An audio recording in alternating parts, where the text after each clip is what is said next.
សូមគោរពនិងជម្រាបសួរពុកម៉ែបងប្អូនប្រិយមិត្តអ្នកដែលចូលចិត្តស្ដាប់រឿងនិទានរឿងព្រេងខ្មែររឿងអបិយជំនឿរឿងខ្មោចព្រាយបិសាចជាទីគោរពរាប់អាន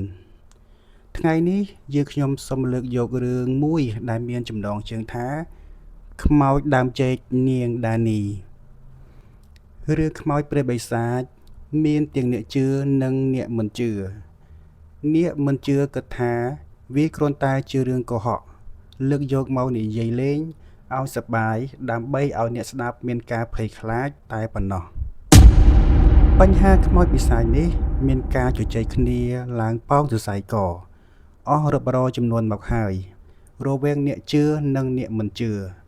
រវាងអ្នកធ្លាប់ឃើញនិងអ្នកមិនធ្លាប់ឃើញ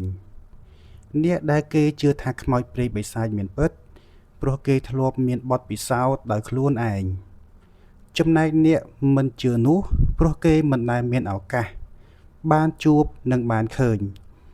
ជាពិសេសអ្នកដែលរស់នៅទីក្រុងដែលមានភាពរីកចម្រើនស៊ីវិល័យនិងស្ថិតនៅក្នុងបរិយាកាសកក្រឹកកក្រែងនោះ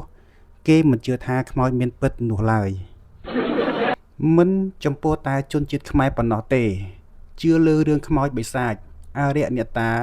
សម្បីតែជនជាតិបរទេសឬអ្នកវិទ្យាសាស្ត្រក៏នៅតែទទួលស្គាល់ថាមានខ្មោចដែរ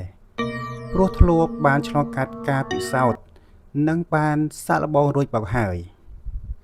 ហើយចោះលោកអ្នកជឿឬក៏មិនជឿក៏បានស្រេចតែនៅលើ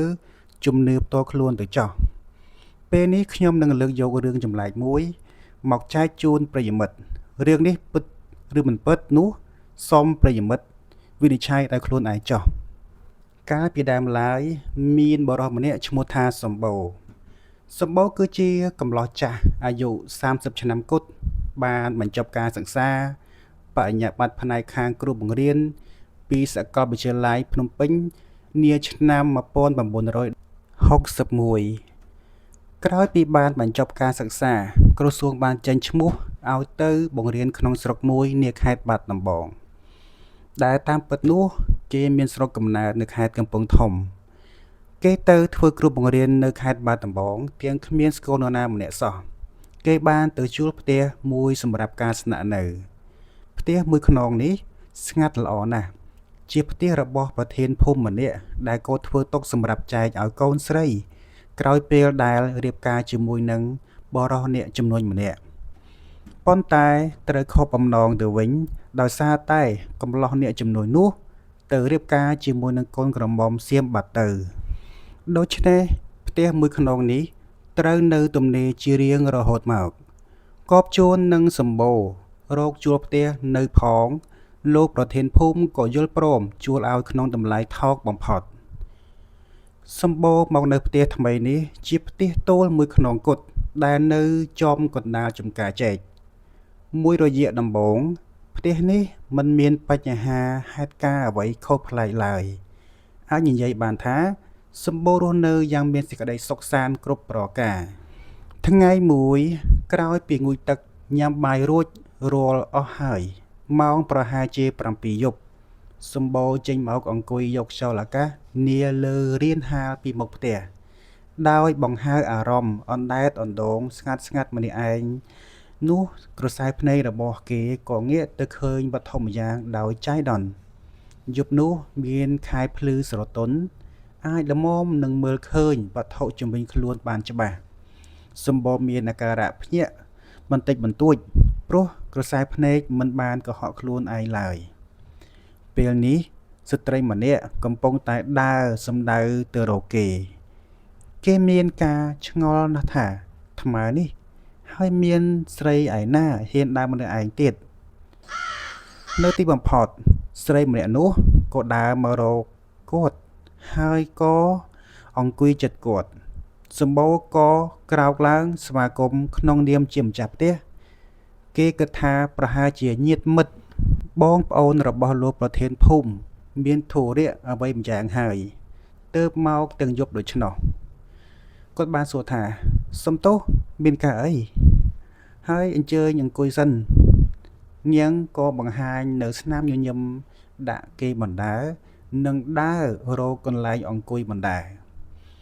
ពេលបានអង្គុយក្បែរគ្នាក្រោមពន្លឺព្រះច័ន្ទដល់ភ្លឺនោះគេក៏អាចប្រាប់ខ្លួនឯងបានថាស្រីម្នាក់នោះគឺស្អាតនិងមានមន្តស្នេហ៍ណាស់ស្អាតទាំងមុខស្អាតទាំងរូបរាងរហូតស្ទើរនឹងរកស្រីឯណាមកប្រៀបប្រដូចបានអ្នកនាងជាអ្នកណាបាទសម្បូរសួរបណ្ដើទម្លាក់គូតអង្គុយនិងសម្លឹងទៅមុខនាងបណ្ដើនាងបានឆ្លើយថានាងខ្ញុំជាញាតិមិត្តរបស់លោកប្រធានភូមិចានាងឆ្លើយទាំងបញ្ចេញនៅស្នាមញញឹមគួរឲ្យស្រឡាញ់នាងបញ្ជាក់លោកគ្រូតើមានអ្វីប្លែកចិត្តមែនទេលោកគ្រូឆ្លើយថាអត់ទេនិយាយចឹងនាងឈ្មោះអ្វីដែរហើយនាងក៏ឆ្លើយថានាងខ្ញុំឈ្មោះដានីឈ្មោះដានីចាជាញាតិមិត្តឆ្ងាយរបស់លោកប្រធានភូមិអ្នកនាងមករកខ្ញុំនៅពេលនេះតាមមានការអីដែរនាងបានបង្ហាញនៅស្នាមញញឹមបណ្ដើឆ្លើយតបបណ្ដើថានឹងខ្ញុំសុំនៅសម្រាប់មួយយប់ជាមួយនឹងលោកគ្រូដែរពាក្យសំណុំពររបស់នាងធ្វើឲ្យសម្បូរត្រូវប្រញាប់បដិសេធភ្លាមគាត់បានបដិសេធថាអូមិនបានទេអ្នកនាងជាស្រីហើយខ្ញុំជាប្រុសយើងប្រកាសជាដេកជាមួយគ្នាពីរនាក់មិនបានទេម្យ៉ាងទៀតបើលោកប្រធានភូមិដឹងក៏ច្បាស់ក្តៅក្រហាយជាមិនខានលោកប្រធានភូមិប្រកាសជាមិនដឹងទេចាទោះជាដឹងក៏មិនអីដែរ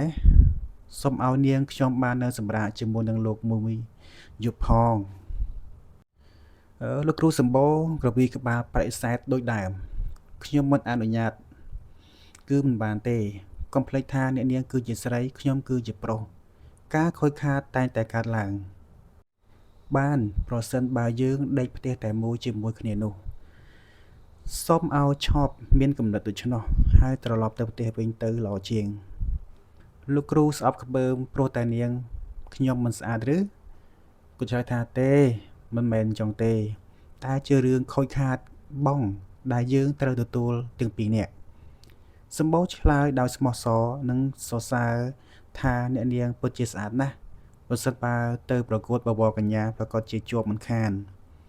នាងញញឹមម្ដងទៀតកាលពីឆ្នាំមុនលោកប្រធានភូមិធ្លាប់បញ្ជូននាងខ្ញុំទៅប្រកួតធីតាកសិកម្មគឺនាងខ្ញុំបានទទួលតំណែងឈ្នះដាច់គេទៅហើយសម្បូរបានលន់មកថាមែនឬនាងឆ្លើយថាចាអនុញ្ញាតឲ្យនាងខ្ញុំដេកនៅទីនេះមួយយប់ផងទៅណាចប់សម្ដីរបស់នាងម្ដងនេះសម្បូរមានការភ្ញាក់ផ្អើលបន្តិចបន្តួចព្រោះពេលនេះគេឮសូរសំឡេងឆ្កែលូសម្បូរមានចិត្តខ្វល់ខ្វាយជាងធម្មតានាងត្រឡប់ទៅផ្ទះវិញទៅល្អជាងជឿខ្ញុំចោះនៅពេលដែលសម្ដីបដិសេធចុងក្រោយរបស់សម្បូរបញ្ចប់ទៅនាងក៏ប្រញាប់ចុះទៅវិញភ្លាមនាងខ្ញុំសូមសរសើរលោកគ្រូថាជាបរិសុទ្ធដែលមានចិត្តរឹងបំផុតហើយចោះបើមិនពេញចិត្តឲ្យនាងខ្ញុំដេកជាមួយនាងខ្ញុំសូមលាសិនទៅហើយនិយាយចប់នាងក៏ឈានជើងដើរចេញទៅបាត់ក្នុងចំណោមដើមចេកដល់ក្រាស់ខ្មឹកព្រឹកស្អែកឡើងសម្បូរប្រញាប់ទៅជួបលោកប្រធានភូមិដែលជាម្ចាស់ផ្ទះហើយក៏សួរថាលោកប្រធានភូមិមានកូនក្មួយឈ្មោះដានីទេនឹងថានាងជាញាតិមិត្តចិត្តឆ្ងាយរបស់លោកប្រធានភូមិលោកក៏ឆ្លើយថាទេខ្ញុំគ្មានទេហេតុអីទៅលោកគ្រូសម្បូរឆ្លើយថានិយាយហេតុការណ៍ដែលកើតឡើងនោះឲ្យលោកប្រធានភូមិស្ដាប់យ៉ាងលម្អិតនាងថែមទាំងប្រាប់ថាលោកប្រធានភូមិធ្លាប់បានបញ្ជូននាងឲ្យ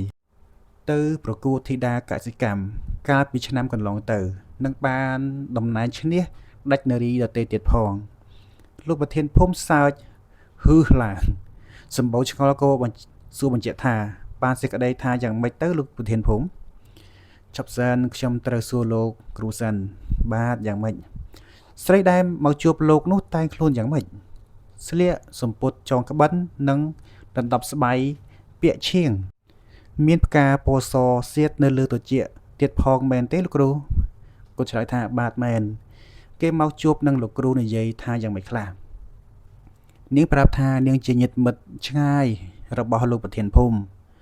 លោកប្រធានភូមិធ្លាប់បញ្ជូននាងទៅប្រកួតធីតាកសិកម្មនិងបានទទួលតំណែងឈ្នះដាច់